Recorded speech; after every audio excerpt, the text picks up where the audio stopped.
समय के प्रारंभ में परब्रह्म के दो भाग हुए, पुरुष और प्रकृति।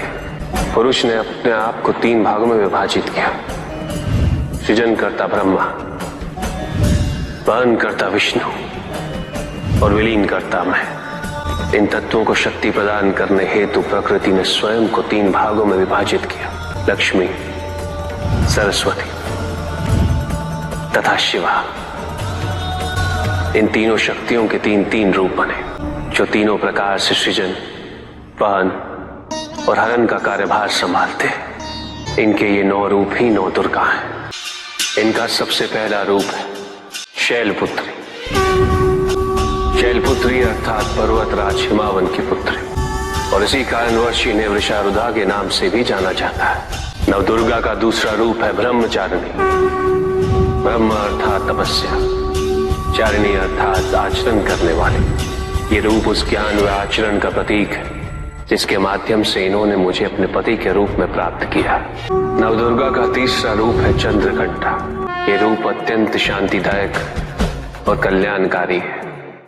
विभिन्न प्रकार के अस्त्र और शस्त्र इनकी 8 भुजाओं में सुसज्जित है। इनका तीसरा नेत्र सदैव खुला रहता है।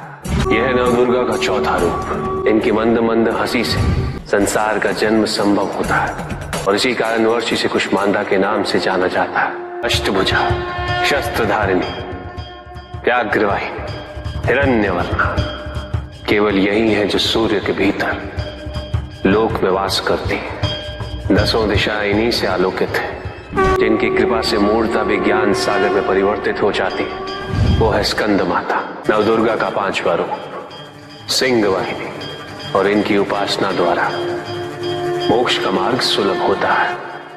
जिस रूप में इन्होंने महिषासुर का वध किया वो कात्यायनी कहलाता है। इनकी आराधना करने से अर्थ, धर्म, काम और मोक्ष फलों की प्राप्ति होती है। रूप काल रात्रि रूप कहलाता है। एक हाथ में लोहे का कांटा और एक में खड़ग, जिनका आशीष शुभों का कर्ता और कारक है। ये अंधकार का विनाश करती हैं। इनकी आराधना करने से असुरी शक्तियां भी भयभीत हो जाती हैं। ये इनका महागौरी रूप है। श्वेत वर्ण, श्वेत वस्त्रों से सुसज्जित, चतुर्भुज, त्रिशूलधारी, तालवाद्य धारण करने वाली ये माँ दुर्गा का 9वां रूप सिद्धदात्री कहलाता है।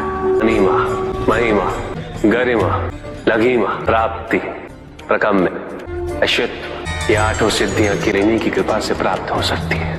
मेरा अर्धनारीश्वर रूप या सिद्धदात्री रूप की ही देन है।